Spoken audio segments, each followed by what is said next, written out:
Hello guys, j'espère que vous allez bien. Moi ça va super, on se reprend aujourd'hui pour une nouvelle vidéo. Honnêtement, je me retrouve devant cette caméra-là et ça me fait même bizarre.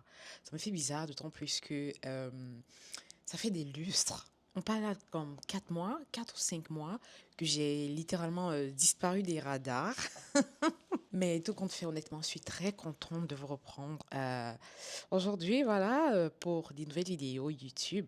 Et comme vous l'avez vu au titre, ben, je vous amène avec moi dans ma vie, voilà, de sans emploi au Canada.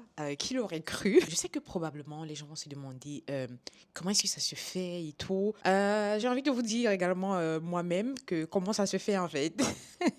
Parlons sérieusement. Ouf. Vous savez que l'année passée, principalement au mois de mars 2024, j'avais trouvé un nouvel emploi et j'étais très émoustillée, j'étais très contente à l'idée d'avoir eu ce travail-là et tout. Et pour ceux qui ne savent pas, j'avais un poste de chef d'équipe et je gérais une équipe de 6 personnes. Et donc, au début, tout a bien commencé, tout a bien démarré et tout ça, jusqu'à ce que, voilà, il y ait des comportements inacceptables en milieu de travail. Mais ce qu'il faut savoir, c'est juste que depuis 6 mois, ou alors avant que, parce que ça fait déjà comme 3 semaines que j'ai quitté ce travail-là, parce que bien évidemment, j'avais démissionné. J'ai démissionné il y a de cela 3 semaines de mon emploi toxique. Je dirais pas emploi toxique en soi, mais je dirais plutôt manager toxique. Voilà. Parce que moi, étant donné que j'étais chef d'équipe, la personne qui me supervisait, c'était une manager. Ou alors, j'étais sous la roulette d'une manager. Et à force d'avoir eu un comment dirais-je, à force d'avoir été victime de son comportement toxique et tout, j'ai décidé voilà de quitter cet emploi. Il y a de cela 6 mois, je commençais à vivre l'enfer à ce travail-là. Quand pas possible, vous allez peut-être me dire, mais pourquoi depuis le début que tu as commencé à vivre cette toxicité-là, t'es pas parti. Déjà, ce qu'il faut savoir, c'est que moi-même également, lorsque les gens parlaient d'environnement toxique, moi, je me disais que c'est juste quelque chose d'illusoire, en fait, tu vois. Moi, je me disais que c'était peut-être un caprice et tout pour quitter l'emploi et tout ça. Sauf que faut vivre cette situation pour pouvoir comprendre enfin les personnes qui disent vivre dans un environnement de travail hyper toxique. Ça faisait depuis 6 mois que je vivais cette situation. Donc, juste pour vous dire que j'ai accumulé. Je me suis dit, ah non, peut-être aujourd'hui, elle est juste de mauvaise humeur et tout. Mais juste pour vous dire que c'était pas comme un caprice, en fait, de partir. Tu vois ce que je veux te dire? J'avais jamais expérimenté un environnement toxique jusqu'à ce que je prenne ce poste-là. Donc, depuis 6 mois et tout, je vivais l'enfer, comme je vous l'ai dit. On va parler là, tout ce qui est discrimination, un manque de respect avéré. On va parler là du harcèlement moral. Et même jusque-là, je me disais, non, ça va aller. Je relativisais, en fait, tu vois.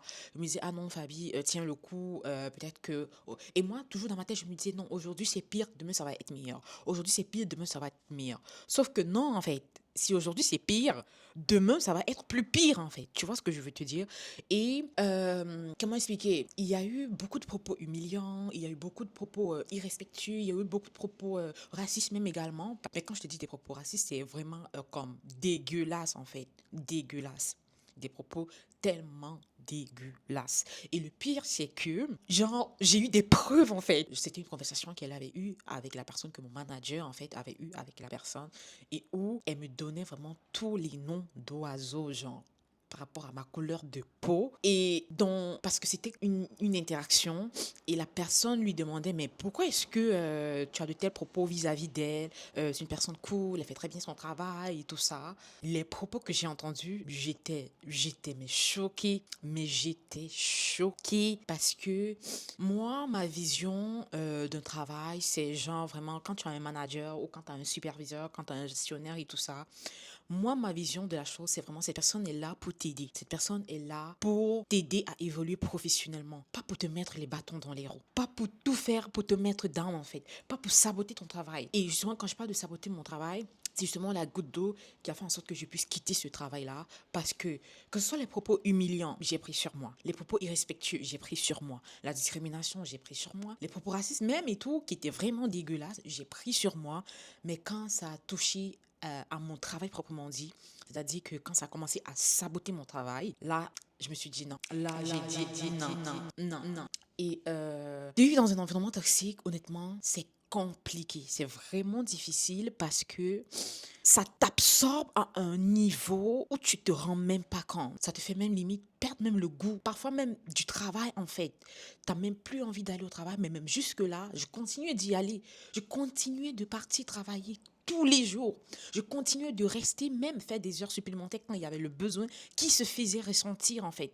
Pour vous dire à quel point j'aimais tellement ce travail-là. Mais comment expliquer? Quand tu aimes tellement ton travail et que tu commences à avoir un traitement toxique de la part de ta supérieure, tu le vis tellement mal. Tu le vis tellement mal parce que tu te retrouves dans une situation où chaque fois tu pars au travail avec la gorge nouée. Non mais j'avais jamais imaginé qu'en 2025, j'allais pouvoir vivre cette situation. Mais jamais de la vie, en fait.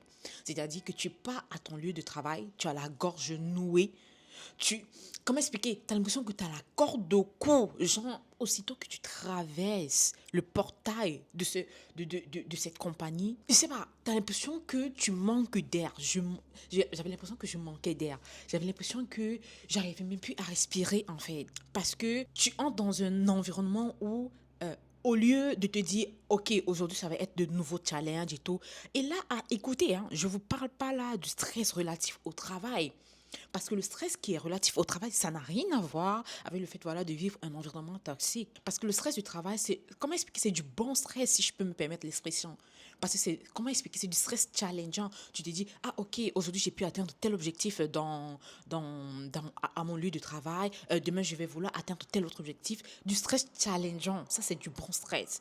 Mais quand tu es à un niveau où tu entres au travail et mentalement tu es plutôt dans un mood où je vais rechercher les astuces pour pouvoir m'en sortir de cette toxicité, là ça devient très dangereux. Ça devient compliqué à vivre en fait. Ça devient tellement compliqué à vivre quand tu as une manager voilà, qui te met les bâtons dans les roues, qui fait tout, j'ai dit qu'il fait tout, surtout quand la personne voit qu'elle ne peut pas te contrôler en fait. Quand la personne voit qu'elle ne peut pas te contrôler, la personne fait tout son possible pour te rendre la vie impossible. Malheureusement, il y a des détails sur lesquels je ne peux pas entrer et tout, mais c'était invivable. Parce que quand tu commences à avoir un manager, voilà, qui te pousse à avoir des comportements aussi toxiques sur les emplois que tu gères, là, tu comprends à quel point c'est de la folie, en fait. Tu comprends à quel point tu es dans un environnement... Genre, premièrement, la personne exerce une toxicité sur toi, mais la personne veut que tu l'exerces également sur tes employés à toi. Donc, sur les employés que tu gères. Il y avait un gars dans mon équipe avec qui elle s'entendait. Comment expliquer? Genre, tu vois, comme deux personnes veulent s'allier pour rendre la vie impossible à quelqu'un, tu vois. Et donc, il y a 2 semaines avant que je quitte, ce gars-là, il est venu dire aux membres de mon équipe, parce que c'est un environnement où, voilà, qui bavarde. C'est un environnement où il y a tellement de négativité, il y a tellement... Wow, wow, wow. Et juste pour vous dire, 2 semaines avant que je ne quitte mon emploi, ce gars-là, il disait à ses coéquipiers que ma manager lui avait promis à lui mon poste. Donc, j'étais encore au travail. Genre 2 semaines avant que je ne quitte, j'étais encore en poste. Mais elle avait promis mon poste au monsieur, en fait. Je sais pas, juste pour que vous vous rendiez compte. Donc, à ce moment donné, la dame mettait tout en place pour me mettre les bâtons dans les roues. Elle faisait genre tout pour que je parte de moi-même. Et ça a marché finalement. Ça a marché. Et je dirais tant mieux. Parce que, vous savez, je pense qu'on passe la majorité de notre temps à notre lieu de service. Parce que quand tu essayes d'évaluer, quand tu entres à 8 heures et que tu dois rentrer comme à 16h30 ou à 17 heures, tu passes 8 heures de ton temps au travail. Quand tu rentres, tu as juste le temps, voilà, de peut-être récupérer l'enfant, faire le ménage rapidement à la maison, cuisiner, tu dors, tu te lèves le matin, tu retournes au travail. Ce qui veut dire que tu passes la majorité de ton temps au travail. Et quand cet environnement devient invivable, irrespirable, même j'ai envie de dire, ça te prend tout en fait. Ça te prend ta joie de vivre. Ça t'absorbe à un point où comment expliquer? Tu as l'impression que tu vis comme dans une prison, quoi, tu vois. Et c'est l'effet que ce travail a eu sur moi. Dans la mesure où J'avais littéralement perdu ma joie de vivre. Je devenais très irritable. Mes passions, je les faisais même plus parce que un environnement de travail toxique, c'est un peu similaire à un poison, comment dirais-je, qui te tue à petit feu si tu ne prends pas des méthodes pour y remédier. It's draining. Je sais pas comment on dit ça en français, genre, ça t'épuise à un niveau où tu ne vis que pour ce travail-là, en fait. Tu ne parviens même pas à penser à autre chose, tu ne parviens même pas à faire tes passions, parce que tu es juste dans un mood où tu dois juste chercher les astuces à pouvoir t'en sortir dans cet environnement tous les jours. Parce que, justement, la personne cherche à avoir du contrôle sur toi. C'était lunaire. Et le pire, c'est que moi, je me retrouvais dans un environnement où je ne parvenais plus à évoluer au niveau même de ma carrière. Je ne parvenais plus à me projeter au niveau de mes objectifs professionnels, en fait. Je n'arrivais plus parce que tellement tu es dans un environnement où tu es tellement asphyxié, tu n'arrives plus à grandir professionnellement parlant. Tu n'arrives plus à te projeter même au niveau de ta profession. En fait, tu n'apprends même plus rien parce que les journées sont plutôt genre, comment est-ce que je vais m'en sortir de tel bâton qu'elle va mettre dans les roues, comment est-ce que je vais m'en sortir du sabotage du travail qu'elle effectue. J'ai vraiment des preuves voilà, de tout ce comportement raciste, des propos racistes voilà, qu'elle a eu à tenir à mon endroit et tout. Les gens me disent, mais pourquoi tu n'as pas porté plainte et tout? Parce que voilà, tu as une preuve. Ce qu'il faut savoir déjà, c'est qu'au Québec, c'est interdit voilà, d'enregistrer des personnes. Ce qui veut dire que la personne qui était venue me fournir l'audio avec les propos qu'elle tenait, parce que la personne elle-même était choquée. Lorsque la dame m'a ramené l'audio, lorsqu'elle était venue me voir, elle m'a dit, écoute Ange, il y a des choses dégueulasses qui se disent sur toi. Genre, je comprends même pas qu'en 2025, il y ait des personnes qui tiennent encore des propos racistes pareils, en fait, tu vois. Et je pouvais pas porter, ou alors je ne peux pas porter plainte parce que, premièrement, au Québec, c'est interdit d'enregistrer des personnes. Et deuxièmement, je ne veux pas mettre la dame qui m'a fourni l'audio dans des problèmes. Tu vois, parce que à coup sûr, si je porte plainte avec cet audio-là, étant donné que c'était une interaction où les deux parlaient ensemble, la dame qui m'a fourni l'audio risque d'avoir d'énormes problèmes. Et c'est pas ce que je veux, en fait, tu vois. Voilà pourquoi, ou alors raison pour laquelle j'ai juste décidé, voilà, de partir, de quitter, de déposer ma démission et de quitter cet environnement qui m'asphyxiait énormément en fait, qui me pourrissait la vie, tout simplement, tout simplement. Donc c'est ça, fait que ça fait plus de 3 semaines que j'ai quitté cet emploi-là. Vous allez me demander alors Fabi, c'est quoi la suite pour toi et tout. Et bien évidemment, je veux retourner dans le monde du travail, tout en espérant que voilà, ce serait un environnement plus sain, un environnement relativement plus sain que celui que j'avais précédemment. Donc, c'est ça. Présentement, parce que j'avais pris les 2 semaines, genre, pour souffler, pour me relaxer et tout. Tu sais, je dirais, j'avais pris les 2 premières semaines pour me détoxifier, si je peux dire comme ça. Pour prendre vraiment du temps pour moi, pour me reposer, pour me remettre les idées au clair et tout. Et là, présentement, j'ai recommencé à postuler. Parce que ce qu'il faut savoir, c'est que, voilà, pour ceux qui ne savent pas, moi, je suis logicien de base, c'est-à-dire que j'ai un parcours en logistique et transport, gestion logistique internationale et transport. Et donc, juste pour vous donner un briefing, en fait, la logistique, c'est en fait la gestion des flux au sein d'une compagnie. Ça peut être, voilà, la gestion des flux informationnels, la gestion des flux physiques, la gestion des flux... j'ai dit la gestion des flux informationnels, la gestion des flux physiques, la gestion des flux même financiers également. Voilà. Donc, c'est ça. C'est vrai que j'ai eu l'occasion, voilà, de parcourir à peu près toutes les branches de la logistique. On parle là, voilà, de tout ce qui est approvisionnement, production, les achats, le transport, les douanes également, parce que tout ça est inclus dans la logistique.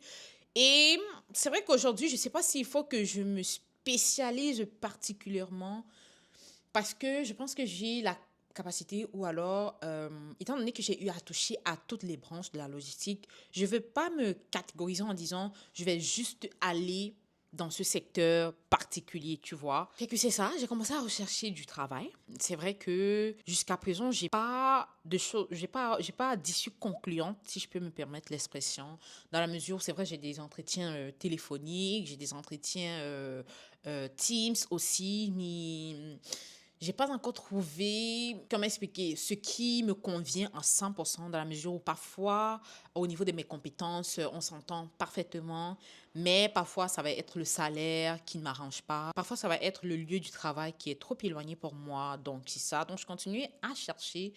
Donc c'est ça.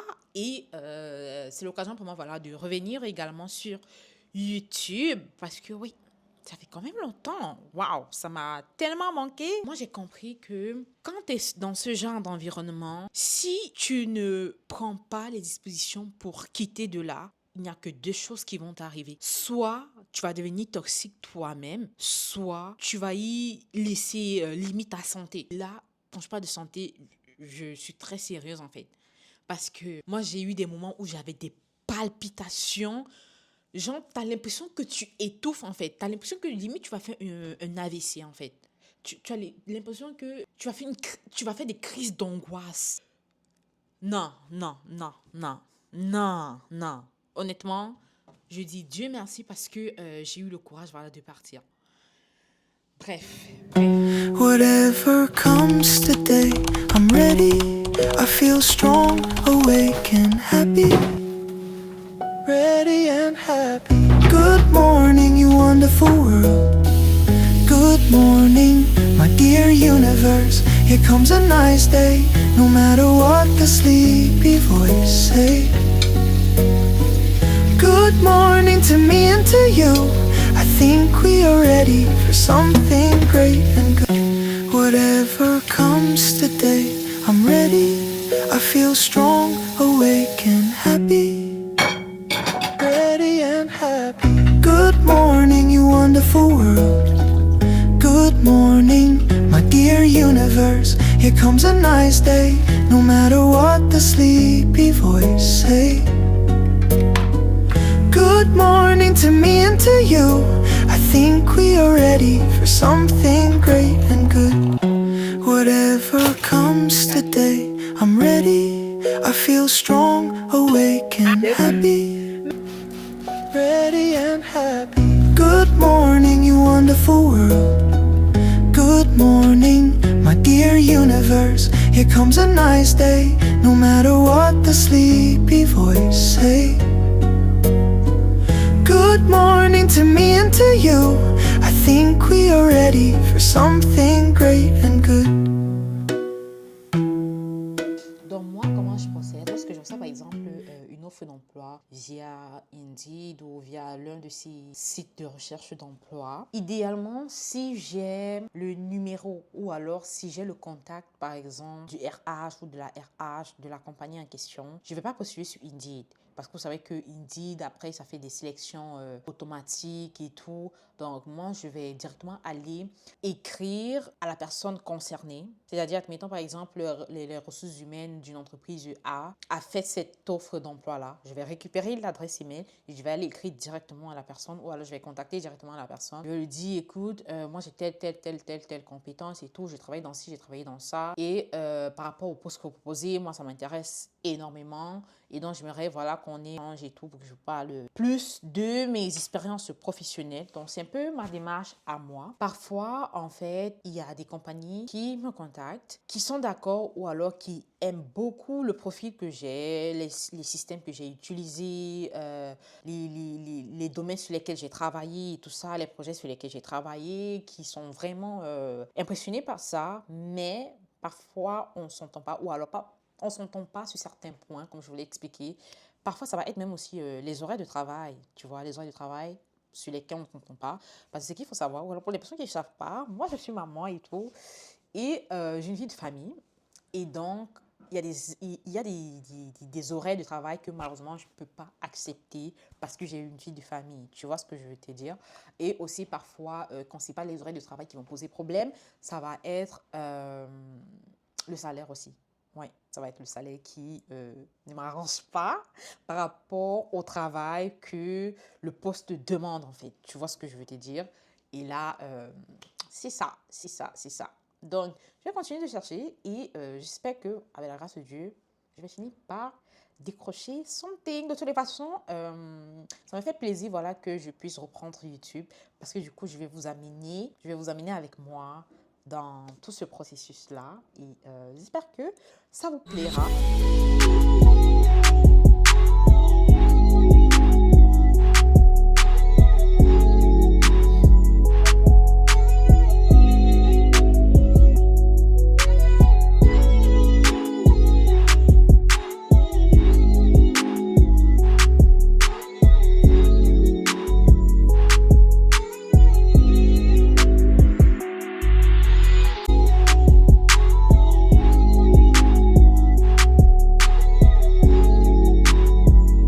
Dans la mesure où c'est vraiment un environnement dans lequel j'ai travaillé.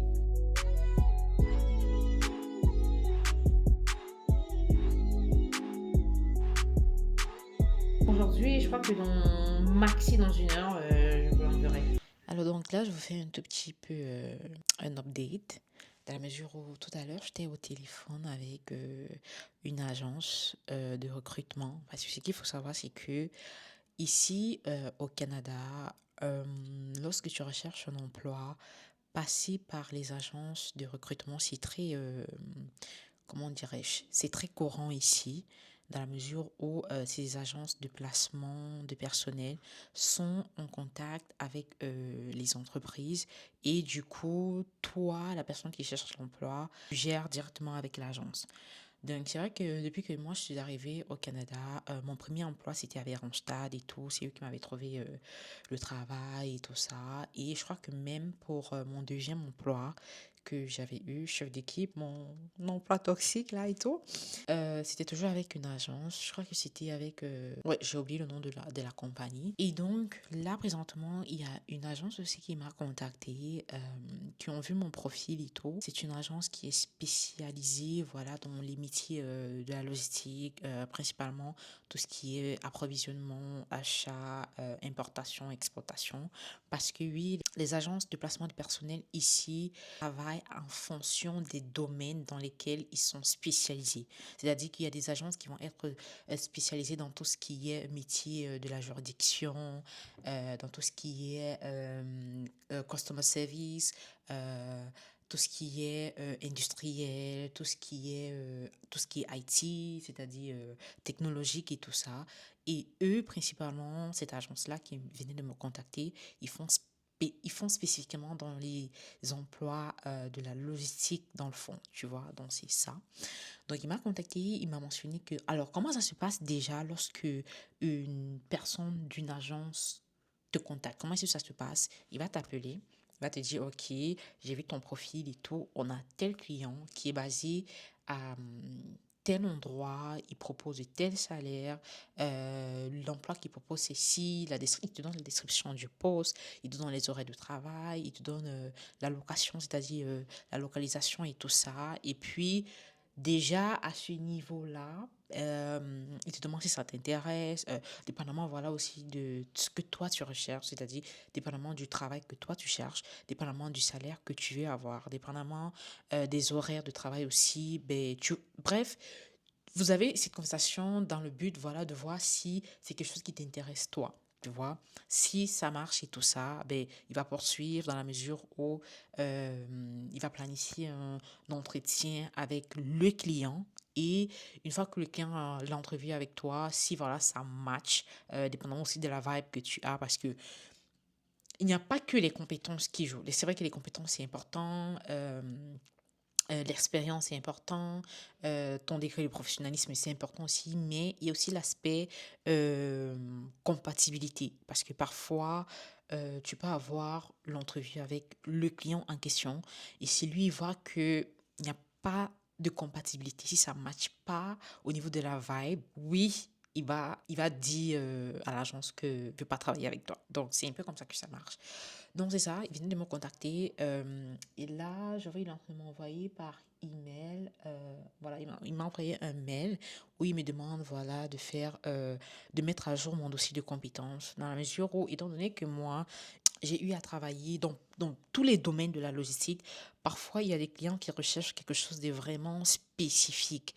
Et à ce moment donné-là, l'agence va t'envoyer le dossier de compétences pour que tu puisses centrer ou alors pour que tu puisses, euh, comment expliquer, pour que tu puisses, voilà, recentrer euh, tes compétences dépendamment du poste qui est demandé. Tu vois un peu, admettons par exemple, on recherche, l'agence dit qu'il recherche un poste principalement dans les approvisionnements et que moi, par exemple, je suis partie un peu de partout, j'ai travaillé un peu dans toutes les branches de la logistique, le transport, la douane, l'import, export et tout ça. À ce moment, l'agence a besoin que je spécifie ou alors que je recentre mes compétences en fonction du poste donné. Donc, c'est ce qu'il va me faire là. Je vais remplir le dossier de compétences. Je vais lui envoyer et il va pouvoir poursuivre avec les clients, dépendamment de si le client veut me rencontrer et tout ça. Et je vais voir ce que ça donne. Cross fingers. Donc, c'est ça. J'espère que cette vidéo vous aura plu ou alors j'espère que vous êtes content aussi que je puisse revenir parmi vous. Non, c'est ça. Je vous dis merci, voilà, de m'avoir écouté. Je vous dis merci, voilà, d'avoir pris du temps d'écouter ce que j'avais à dire. Et je vous donne rendez-vous dans une prochaine vidéo. Et si cette vidéo vous a intéressé, ben, n'hésitez pas de laisser un like, de laisser un commentaire. Pour moi, c'est toujours un énorme plaisir. Je ne le dirai pas assez, mais c'est toujours un plaisir, voilà, de vous lire. Donc, c'est ça. Sur ce, je vous donne rendez-vous à la prochaine vidéo. Bye bye.